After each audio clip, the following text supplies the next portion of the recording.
Hello, everybody. Great to have you with us here at Soccerex, and thankfully, of course, the weather's largely been kind this morning. We've got three great execs to cover quite a broad area in a short space of time, because we like here at Soccerex, of course, to rattle through the sessions and get you moving from subject areas to subject areas. Boris Gartner is with us from La Liga, Carlos Sanchez from Fox Deportes, and Oleg Lowenstein as well from Univision. I think in this short period of time, we'll try and touch on three broad themes, which are: what are rights? How well are those rights performing, being exploited, whatever they are? And how can we move forward and continue to exploit such rights in different areas over the next few years, of course, including the FIFA World Cup, the Men's World Cup, which takes place across the three North American countries in a few years' time. We were chatting, weren't we, Boris, you and I, yesterday in our conversation ahead of meeting up here about what rights are, because we've, I think, quite a few years on now, moved past the whole thing of cord cutting and rights being linear audio-visual offerings or analog radio offerings. What do you see rights to be in this day and age? You know, we're approaching the point where we're a quarter of the way through this century. Yeah, and I think that the main, and I know it's vernacular, but we've gone from talking about TV rights to media rights more broadly, and I think there has to be some other descriptor attached to that, because it's no longer about, in our case for football, the 90 minutes of the match or the 380 games.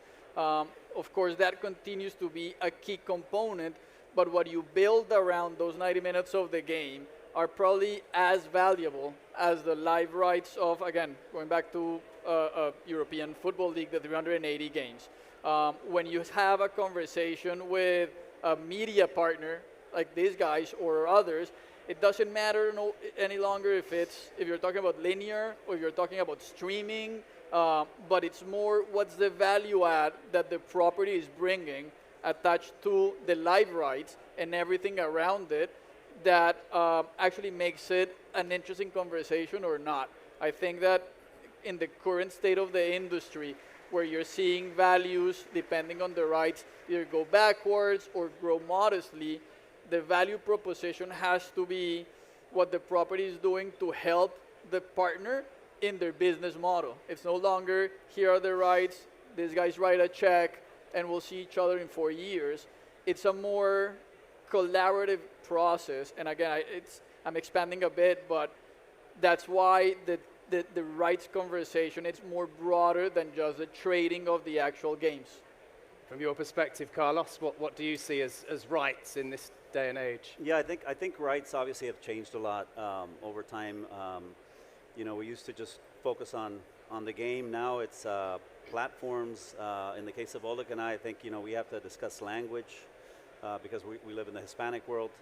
You know, you start talking about camera positions on the pitch, VR, AR, stats. I mean, there's just so much now that you have to think about when you're looking at rights that is just a whole new game. What do you think, Oleg, has driven the expansion of rights opportunities? Is it tech? Is it the fan, the consumer? Is it the rights holders looking to further diversify and safeguard their revenue streams? Is it a combination of all of them? Is it other things? I think it's the greediness of rights holders, to be honest. I mean, in the end, if you think about it, every single large league is trying to expand, right? You have the NFL introducing preseason games. You have the NBA now having an in-season tournament. You have the Champions League expanding its format. You have Liga MX and MLS creating a new tournament. Like, you can go and on in every list, and every rights holder is just trying to monetize their asset the most. I think, listen, rights is not anything but the capability of monetizing something, right? And in the end, as Boris said, you went from specific rights that could have been in a specific language, specific platform, etc., all the way to partnerships. I think today, it's rare that you see an announcement that somebody bought the rights. Today, it's more X and Y media company or X and Y platform stroke a partnership with this league, because it's now in the best interest of both for the ecosystem of the monetization that they can do to grow. I don't see a world where rights keep expanding at the pace they had been expanding in the past. But the total pie that somebody can create in terms of media rights, sponsorships, activation, ticketing, events, etc., that is where all these large leagues are trying to monetize. Oleg there, Boris, speaks about partnership being at the heart of what we've traditionally seen as flogging rights, selling rights packages. Can you give some examples of how that's very much at the heart of what you do with La Liga in North America, and maybe even further afield, of course, because although your brief is this part of the world, La Liga is clearly one of the main club football divisions in world Yeah, football. I'll focus on the North America, partnership, because I think that early on La Liga realized that not only you need to build a partnership with the broadcaster, but with the market as a whole. So La Liga in North America is a 50-50 joint venture between La Liga and Relevant Sports.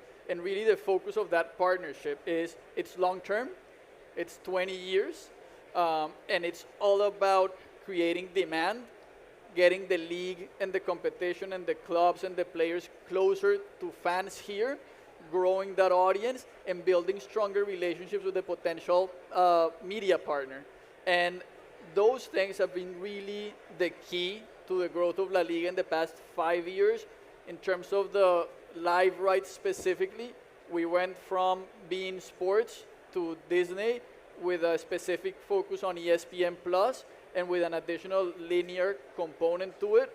But that conversation can only happen when you're having long-term discussion with your partner, understanding what their business model is, how do you actually help them achieve their growth targets, and how the product really plays a part into that.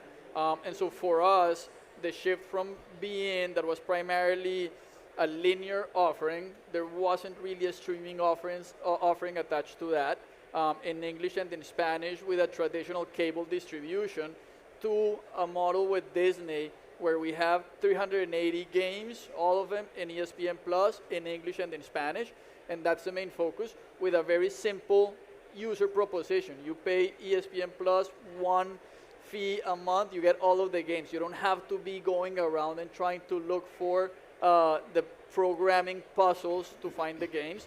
And then separate from that, we have all of the games in Spanish language on ESPN Deportes. And so you're really catering to the core Hispanic audience that hasn't made a full shift to streaming with the Deportes side, but you're actually focusing on the growing audience that's on streaming, and again, across both languages. So that's kind of at the core of that partnership. It's an 8-year deal, and so you're incentivized in growing together. You're not coming in as it used to be and doing 3-year deals, where the first one is usually you get to know each other, and then on the second one, you're starting to get in the groove, but then you launch a tender again. And so that really hinders the growth of the property, but also in terms of value. I'm sure these guys are willing, as we've seen it, to pay more on an annual basis if you know that you have the certainty of a 6-year, 8-year deal. In Mexico, our partner is Televisa through Sky and their free-to-air networks as well, and it's an 8-year deal. And we went in and did it early on with the goal of, here are their objectives from the pay TV side, here's our objectives as the league, how do we grow together? Carlos, you're obviously a TV man. I am historically as well. I had a former career as a broadcaster. Let's definitely stick up for the broadcast arm of this discussion on rights. It's not going to go away anytime soon. The fundamental part of selling rights and monetizing your content is, for the foreseeable future at least, surely going to still be what we would frame as TV rights, right? Of course, yeah. I mean, without rights to these leagues, I mean, we don't have an audience, right? I mean, that's what people tune into. We want to make sure we have content that our audience is going to be engaged with. So it's critical, for our networks to be able to survive. That is what generates revenue. Can you talk us through, for the audience members in particular who are not based here, not necessarily au fait with the North American market, the American market, how unique, how exciting it is being here and having the multilingual opportunities and the channels in different languages? I'm from the UK, and it's almost impossible sometimes to consume sport and football in a language other than in English. And I don't sort of shy away from saying that that is disappointing, because it's good to learn other languages and to have the other options, isn't it? Well, I mean, obviously, from my point of view, being in Hispanic television, I think soccer is more exciting in Spanish than it is in English. I am part of Fox Sports, so we do have rights, both English and Spanish. We do have the ability to obviously share some of those rights, not just in soccer, but really in all sports. But I think in Spanish just brings a whole new level of excitement to our viewer. It's hard to top a goal call in Spanish. Exactly. 3 simple letters, G-O-L or Galazzo, of course, if it's a really, really good goal. Yes, no, without a doubt. And what do you two think about the current state of play in this market in particular when it comes to TV rights and how interesting it is, how diverse it is? Listen, I think we're at an inflection point at this time where you're gonna have the casual fans navigate towards free-to-air television for the mega large events, right? It's going to be the World Cups, of the Copa Americas, the big matchups of the EPL, the big matchups of La Liga, the big matchups of the Mexican League. Those could find a home in free-to-air television because they will garner a large audience that will be easily monetizable through ads. Then you have a little bit of the dedicated audience that will be able to find, as Boris was saying, the games through 24 channels, and they'll find that game. And then you'll have the hardcore audience that will be willing to pay $100 a year to have everything in a single point. I think that's our new reality. I don't think we're going to be far from that over the next couple of years. And yeah, I mean, I think that's I think how I see the landscape of the world of football over the next couple of years.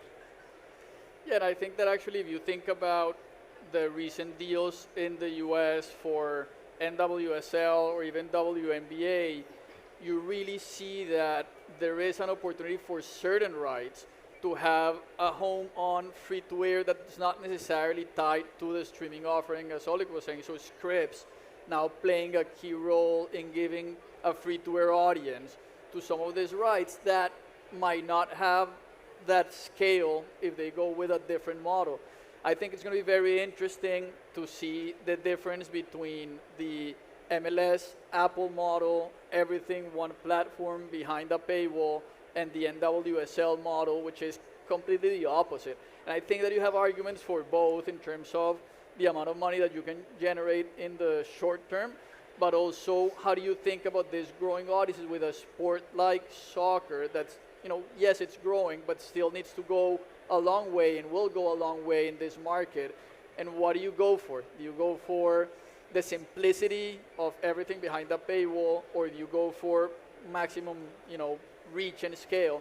So for me, looking at those two models specifically, and I know that the leagues are at different moments in their, lifespan, but seeing how that's going to play 5 years from now, it's going to be interesting.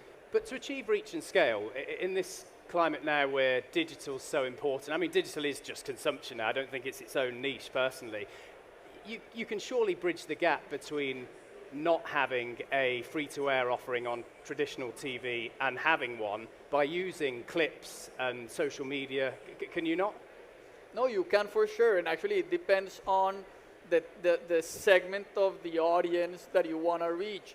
I think that the consumption of sports in general for under 16-year-olds is very different from 34 years plus. I think one has a shorter attention span and consumes content in a different way, but I don't think it's an either or.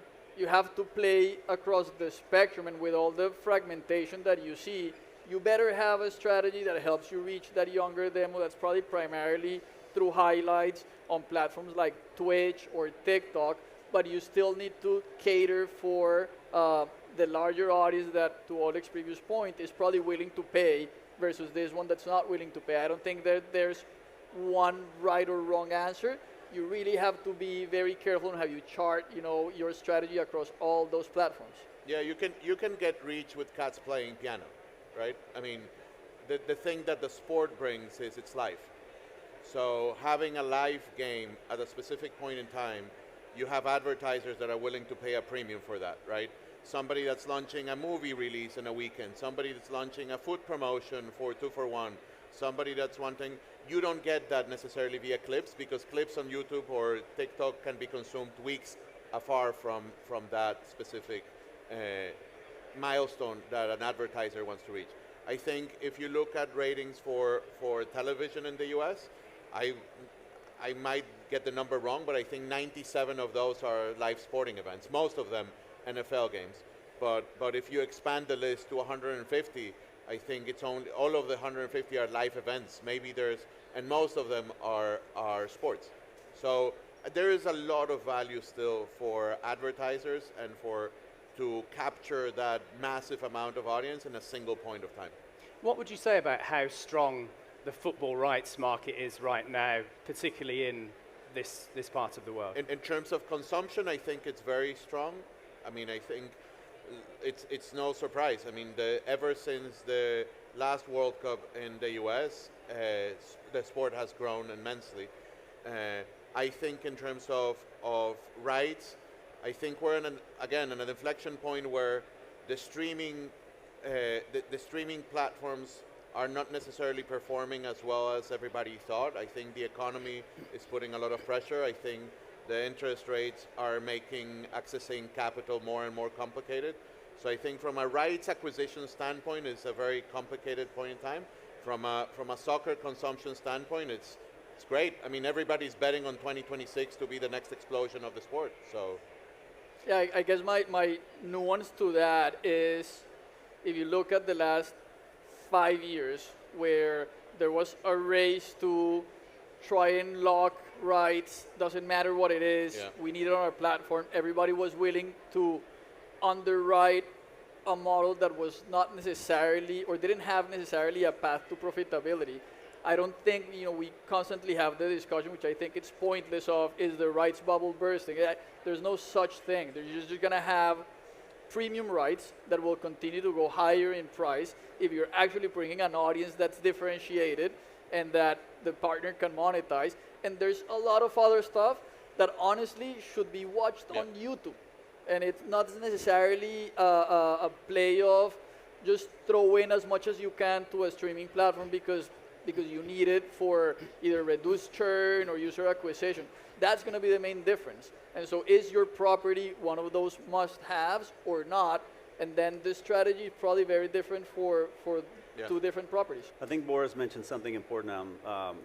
Soccerex keeps growing, keeps getting more and more expensive, and as networks, it becomes more and more challenging for us to be able to pay for those rights. So I think something that I'm noticing too happening now is we're beginning to share amongst networks the cost of those rights, because in some cases it's the only way to afford some of those rights. Yeah, and from the rights holders' perspective, the leagues, the competition organisers, I guess a way they can be flexible in maintaining the income levels is perhaps not having an incremental rise because of various factors like the cost of living and all the rest of it at the minute. They can offer up more. So you pay the same or you pay a slight increased premium, but you get more. That is a way around the issue of maintaining your levels of revenue, right? Correct. Yeah, we have to find creative ways to generate revenue aside from just regular advertising on air. yeah, but there is a challenge to that. I mean, there is a limit to the more. There's a limit. Like we're starting to hit the point where you might have 3 or 4 premium properties playing at the same time, and it's not in the benefit of everyone, right? And every league is faring for themselves without looking at the entire ecosystem, especially if you talk about football. And you're talking about a summer that could potentially have a Gold Cup and a Club World Cup at the same time, right? And then in parallel, the MLS doesn't stop because their calendar is different. And then you have Mexican League starting before one of those tournaments ends. And then you have Leagues Cup that fits in between. So there is a limit, right? Everybody's trying to expand these formats at the expense of the calendar. And it reaches a point where, I mean, in the end, there's so much consumption that somebody can do, right? There's still 24 hours in a day. So how many games can you actually realistically watch? You might correct me if I'm wrong, and please do, of course, Carlos, but from an outsider's perspective, in my seat here as somebody who's not obviously attached to Fox, I used to work with Fox in the past, it seems in the States and in North America, Fox as a group are actually quite happy to keep prioritizing, in a sense, the linear offering in terms of TV rights and not really go all in like NBC have, for example, with Peacock and others like with the Plus platforms. It seems there's still plenty of life yet and time ahead for linear offerings to obviously consume it that way. Yeah, I believe so. I mean, I think, that is our strategy, and it's worked well, and it's worked well for Fox. So we continue, going down that road, and, we'll see what happens in the future. A question to all of you. Obviously, we sit here in Miami. It's a very city that's a hot topic at the minute with Messi, Beckham, the World Cup in a few years. How exciting is it to be in North America right now as three people in your positions ahead of the World Cup and with what's going on before that? There we go. Oh, it's great. I mean, forget about Miami. It's great to be in the place where you're going to have potentially the Club World Cup next year if they actually pull it off, right? Which is a big if at this point in time. I'm sure they will. Then you have the World Cup in 2026. You have Gold Cup in 2025. I think this is the place where you want to be, and potentially Women's World Cup in 2027, right?